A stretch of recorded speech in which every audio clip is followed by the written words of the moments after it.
साथियों नमस्कार। किसान किसी भी समाज के दिल का धड़कन होता है, क्योंकि वह समाज की उन जरूरतों को पूरा करता है जो जरूरतें इस समाज के या इंसानी जीवन के मूलभूत जरूरतों में से एक है। आप कल्पना कर सकते हैं कि बिना खाने और अनाज का आपका जीवन कैसा हो सकता है। लेकिन जब यही किसान अपनी मांगों को लेकर सड़क पर आ जाए, इस देश की सत्ता के सामने खड़ा हो जाए और इस देश की सत्ता इन मांगों को दबाने और कुचलने के लिए इन किसान संगठन या आंदोलन को खालिस्तानी समर्थक, अराजकवादी तत्व, देशद्रोही जैसे उपमा से अलंकृत करे और डंडे, आंसू गैस और गोलियों से इनका स्वागत करे, तो वास्तविक तौर पे यह किसान इस देश की सत्ता के लिए संकट बनना लाजमी है। अब सवाल यह है कि क्या इस देश की सत्ता किसानों का हित नहीं चाहती? दिस इज एसके सिंह और आप देखना शुरू कर चुके हैं राजनीति से जुड़ा हुआ प्रोग्राम द पॉलिटिक्स। किसान आंदोलन को लेकर जिस तरीके का मोल भाव दिल्ली सरकार या इस देश की सरकार किसान नेताओं के साथ कर रही है, उससे कई सवाल इस समाज के सामने खड़ा हो जाता है। सबसे पहले, किसानों को एमएसपी की ही जरूरत क्यों है? और क्या दिल्ली की सत्ता किसानों को यह एमएसपी नहीं दे सकती तो क्यों नहीं दे सकती? आखिर दिल्ली की सत्ता के सामने ऐसी क्या मजबूरी है? और क्या इस पूरे माहौल में, क्या इस आंदोलन के साथ कोई खालिस्तानी एंगल भी है? या फिर अगर इस पूरे आंदोलन को देखें, चाहे ये आंदोलन हो या 2020-21 में चला हुआ वह किसान आंदोलन, जिसमें 3 कानूनों को लेकर दिल्ली की सत्ता को झुकना पड़ा था, अगर आप इन दोनों आंदोलन को देखें और इस आंदोलन से क्या कोई कनेक्शन अंडानी और कारपोरेट घराने का भी है, तो आइए एक एक करके हम यह समझने की कोशिश करते हैं कि आखिर में वास्तविक तौर पे मामला है क्या। सबसे पहला सवाल कि किसानों को एमएसपी की जरूरत क्यों है? अगर आप देखें तो किसानों की जो सबसे बड़ी जो संकट है, यानी जो उनकी सबसे बड़ी तकलीफ है, यह है कि अगर लागत लगाकर किसान अपने अनाज का उत्पादन करता है और किसी वजह से अगर जो उत्पादन है वह बहुत ज्यादा हो जाए, उसमें भाव मार्केट में कम हो जाए और किसान को अपने अनाज कौड़ियों के भाव बेचना पड़ जाए, तो ऐसी मुसीबत में किसान को बर्बाद होने से कौन बचाएगा? पहली बात। दूसरी बात कि अगर ऐसी स्थिति पैदा हो जाए, अगर एमएसपी लागू कर दिया जाए, तो किसान को कम से कम इस बात की कम से कम संतुष्टि तो रहेगी कि जो वह उत्पादन कर रहा है वह उत्पादन सरकार खरीद लेगी और उसे इस बात का कोई भी रिस्क नहीं है। इसी के साथ दूसरा सवाल कि 23 फसलों को लेकर सरकार ऑलरेडी एमएसपी पर जब खरीद रही हो, तो आखिर में कानूनी गारंटी का मतलब क्या? अगर आप वर्तमान समय में देखें तो किसान सिर्फ 23 फसलों को लेकर ही नहीं, बाकी फसलों को लेकर भी वह एमएसपी की गारंटी चाहते हैं। और इसके साथ साथ अगर वो एमएसपी की गारंटी कानूनी तौर पर कर दी जाए, तो अगर सरकार इस बात से इनकार भी करे फसलों को खरीदने या अनाज को खरीदने से, तो वह कोर्ट का दरवाजा खटखटा सकते हैं। और सवाल सिर्फ कोर्ट के दरवाजे के खटखटाने का नहीं है। अगर आप देखें तो जिस तरीके का किसान जिस हालात में गुजर रहा है, जितनी आत्महत्याएं हो रही हैं किसान और किसानी को लेकर, जितना कर्जा चढ़ रहा है, और किसान की आमदनी पर व्यक्ति, किसान की जो आमदनी है, जो उसकी जो रिपोर्ट है, जो 2021-22 में अगर हम बात करें तो सालाना 17,000 रुपए के लगभग के करीब था, जो वास्तविक तौर पे किसान की दयनीय स्थिति को दिखाता है। लेकिन इसके बाद किसानों की कुछ और भी मांगे हैं। तो किसान, जैसे कि 2020 और 21 में जिस तरीके से आंदोलन चला था, जिसमें उन कुछ किसानों की मौत हुई थी, कुछ किसान मारे गए थे, उनके मुआवजे और उनके लिए न्याय का जो व्यवस्था है वह पूरी की जाए, पहली बात। दूसरी बात कि इस आंदोलन में जो एक खास बात यह भी है कि यह आंदोलन उन किसान मजदूर या भूमिहीन मजदूरों के लिए भी चला हुआ है, जिसमें मनरेगा के आधार पर जो 100 दिनों के काम की गारंटी दी जाती है वह बढ़ाकर 200 दिन किए जाएं, और इसी के साथ साथ उनकी जो न्यूनतम मजदूरी है प्रतिदिन की, वो 700 रुपये की जाए। किसानों और मजदूरों का कर्जा माफ किया जाए, और इसके साथ साथ जो बहुत सारी और मांगे हैं, जो टोटल 12 मांगे हैं। और अगर आप दिल्ली सरकार की तरफ से अगर आप देखें तो इस पूरे कमान को संभाला हुआ है किसान मंत्री, कृषि मंत्री अर्जुन मुंडा ने, और वाणिज्य मंत्री पीयूष गोयल ने। इसके साथ minister of state home Nityanand Roy. यदि आप किसान नेताओं और सरकार के प्रतिनिधियों के बीच जिस तरीके की 2-3 मीटिंग्स चंडीगढ़ में हो चुकी है, उन मीटिंग्स पर सारे जो मांगे हैं उस पे राय बनती हुई दिख रही हैं, लेकिन एमएसपी पर राय नहीं बन रही है। एमएसपी के तौर पे, एक कानूनी गारंटी के तौर पे सरकार देना नहीं चाहती। अब सवाल यह है कि आखिर में सरकार एमएसपी की गारंटी क्यों नहीं देना चाहती? क्या सरकार के पास खरीदने के लिए पैसा नहीं है? आपके दिमाग में यह सवाल बार बार उठ रहा है कि अगर किसान एमएसपी की मांग कर रहा है तो उसकी मांग तो जायज है,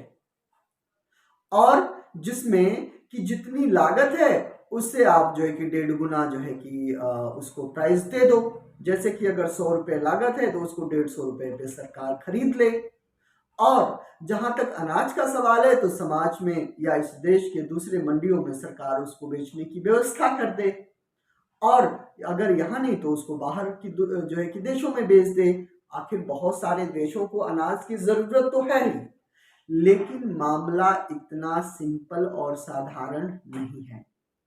सरकार के सामने एक बहुत बड़ा सवाल खड़ा है एमएसपी को लेकर, और वो है वसुधैव कुटुंबकम।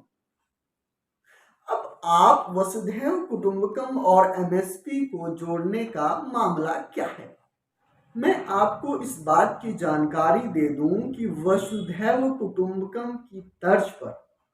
एक संगठन काम करता है, WTO, वर्ल्ड ट्रेड ऑर्गेनाइजेशन। अब ये WTO और एमएसपी का क्या जो है कि संबंध है? WTO एक ऐसा संगठन है जिसके सारे विकासशील देश और विकसित देश और इसके साथ साथ जो गरीब देश हैं, इस पूरे संगठन का मेंबर हैं। और इस पूरे संगठन की धारणा यह है कि यदि किसी देश के पास किसी भी तरीके की कोई तकनीकी है, वह स्ट्रॉन्ग है, या फिर वह जो है कि किसी प्रोडक्शन को लेकर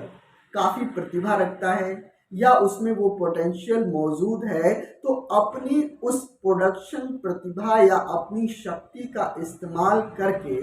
वह गरीब देशों को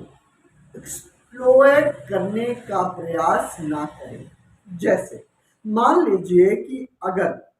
भारत में सबसे ज्यादा अनाज पैदा होता है, तो वह क्या करेगा कि जिन देशों में अनाज पैदा नहीं होता है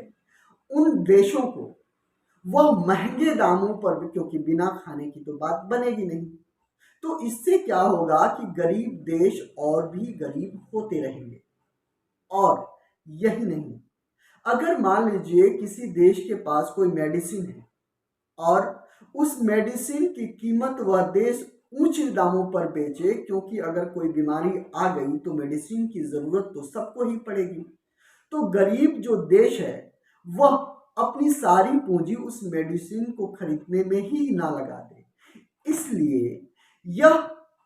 WTO के माध्यम से यह निर्धारित किया गया है कि जो सामान का कीमत है वह जो वास्तविक कीमत है उसी आधार पे देश एक दूसरे के साथ खरीदेंगे और बेचेंगे। और आप किसी भी तरीके से प्रोडक्शन में या उसकी कीमत को कम करने में सरकार अपनी कोई भूमिका नहीं निभाएगी।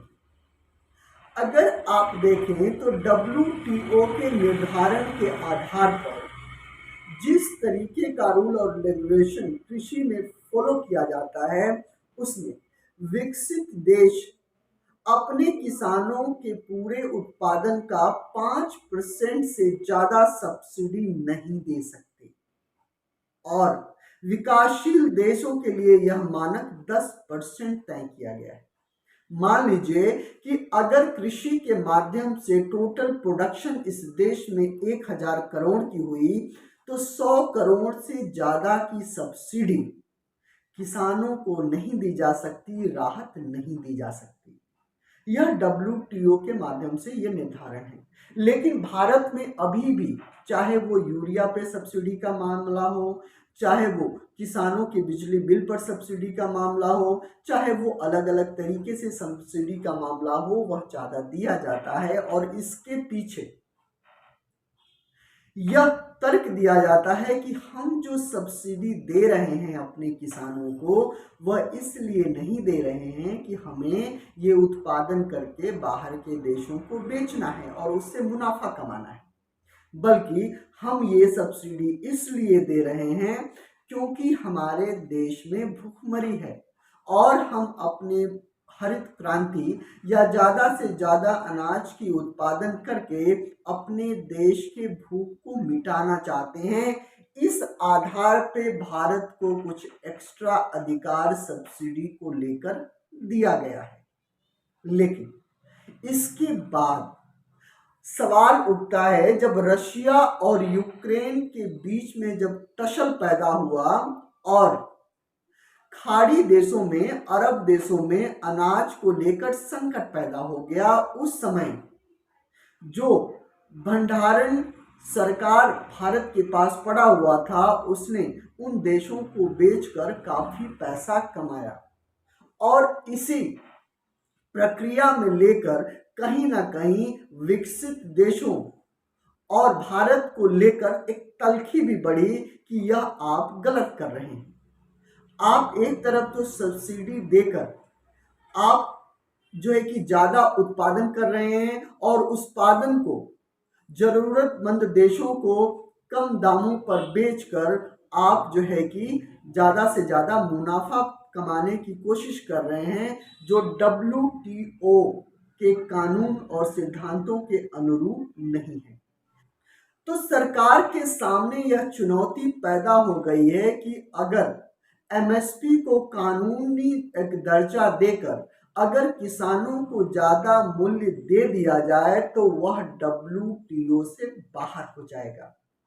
और अगर आप अनाज उत्पादन और इस देश की ज़रूरत को देखें तो इस देश में जितना अनाज उत्पादन हो रहा है, इससे इस देश में अनाज की उतनी ज़रूरत नहीं है।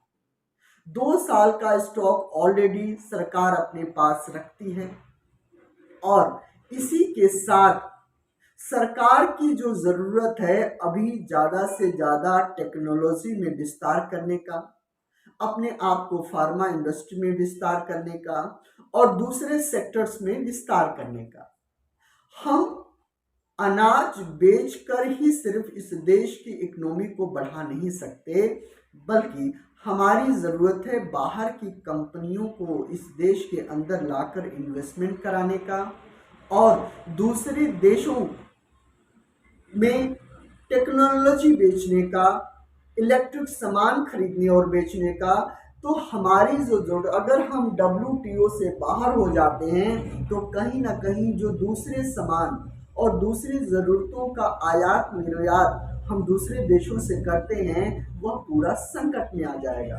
तो यह कभी भी किसी भी देश की सरकार के लिए बुद्धिमानी का सबक नहीं बनेगा कि वह सिर्फ किसान और अनाज के मुद्दे को लेकर वह पूरे विश्व में अपने हितों का नुकसान करा बैठे।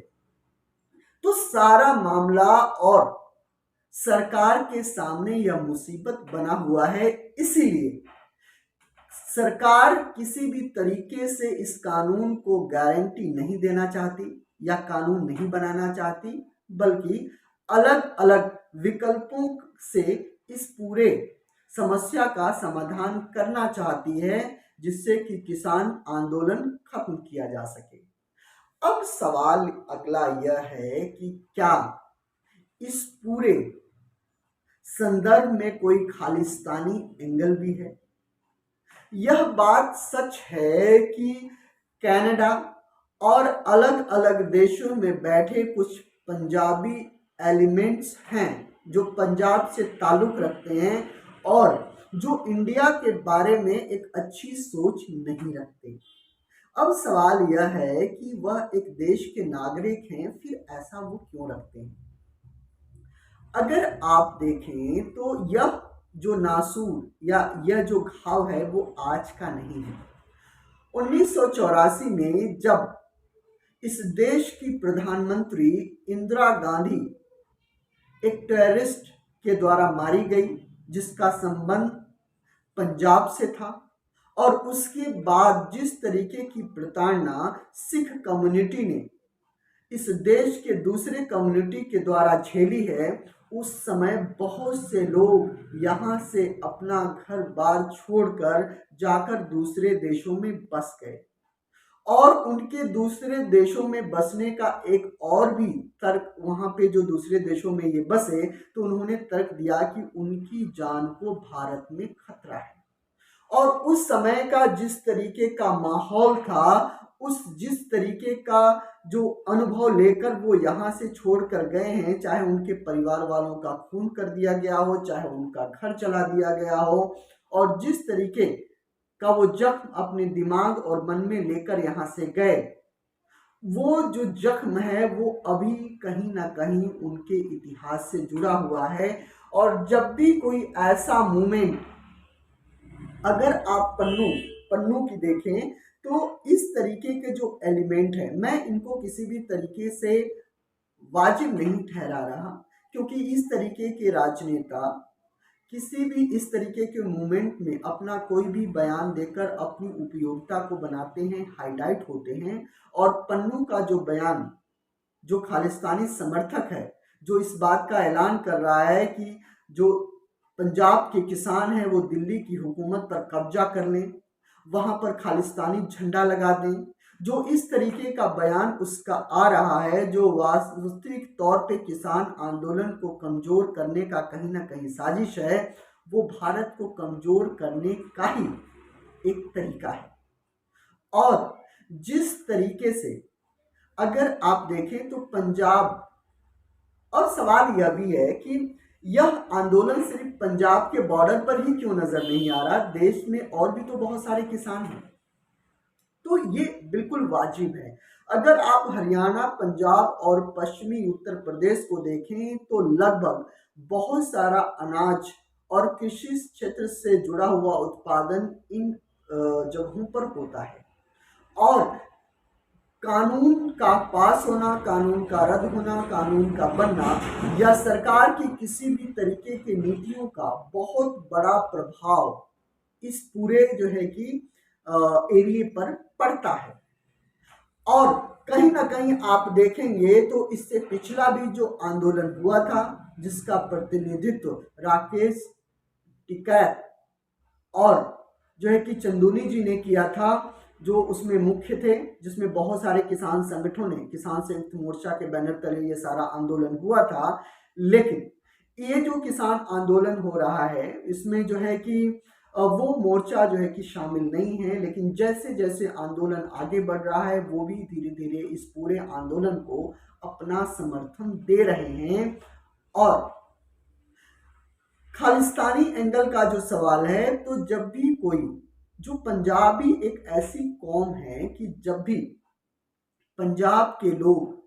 चाहे वो धार्मिक तौर पे एकता की बात करें, सिख कम्युनिटी से एक दूसरे का सेंटिमेंट्स जुड़ा होने की बात करें, जब भी कोई ऐसी बात आती है जहाँ पे ये कौम खड़ी होती है, तो उसी के साथ जो इस कौम के बहुत सारे लोग दूसरे देशों में बसे होते हैं, वह इनके सपोर्ट में आ जाते हैं।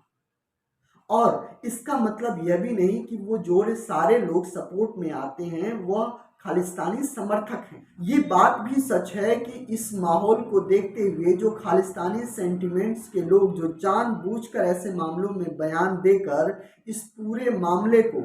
किसान और सरकार के बीच में लड़ाई झगड़े का कारण बनाना चाहते हैं, और उनका मकसद किसी ना किसी तरीके से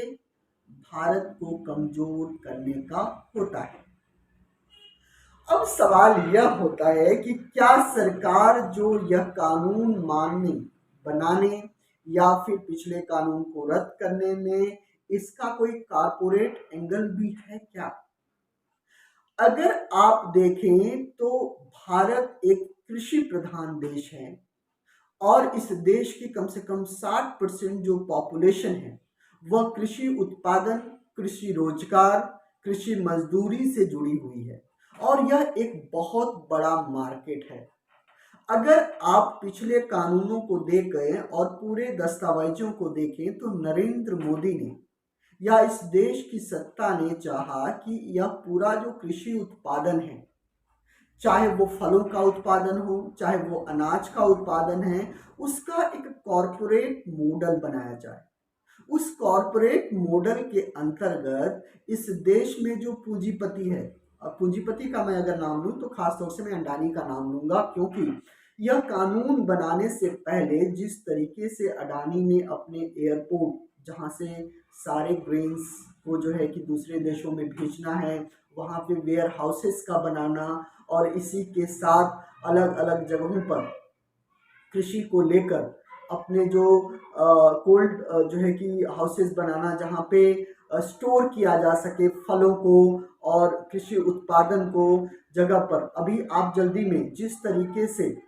हिमाचल प्रदेश में ज़्यादातर सेब के बागानों पर अडानी का ने अपना जो है कि वो लेबल चिपका दिया, वो कहीं ना कहीं पूरे देश में हर एक कृषि अनाजों को लेकर भी था।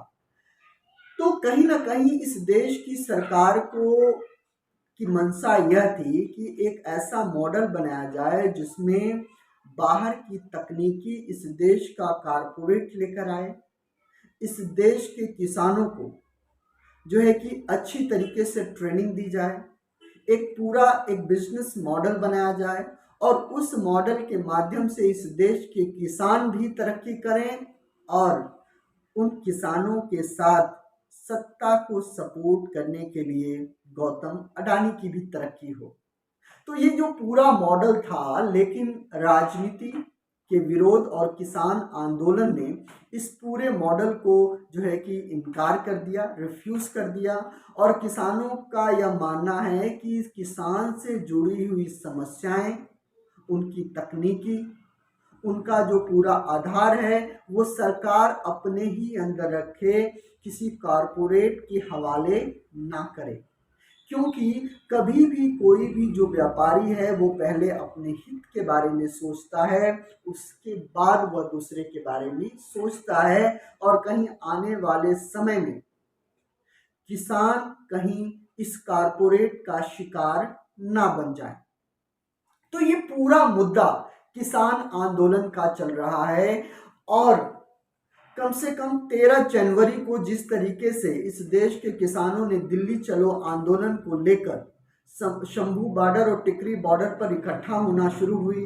और इस देश की सत्ता ने इतने लंबे बैरिकेड्स लगाए, कीले लगाई और सीमेंट और कंक्रीट से पूरा रास्ता को जाम कर दिया है, जिससे कि किसानों का दिल्ली पहुंचना असंभव के बराबर है। अब देखना यह है कि क्या किसान अपनी मांगों को लेकर दिल्ली में दस्तक दे पाते हैं या इस देश की राजनीति किसान आंदोलन पर हावी हो पाती है या इस देश की सत्ता किसानों के मामलों को सुलझा पाती है। आपका इस पूरे प्रोग्राम के बारे में आपकी राय क्या है? आप इसके कमेंट बॉक्स में लिखकर बताइए। और अगर आपको यह प्रोग्राम अच्छा लगा है तो इस चैनल को सब्सक्राइब कीजिए, लाइक कीजिए और शेयर कीजिए। नमस्कार, जय हिंद।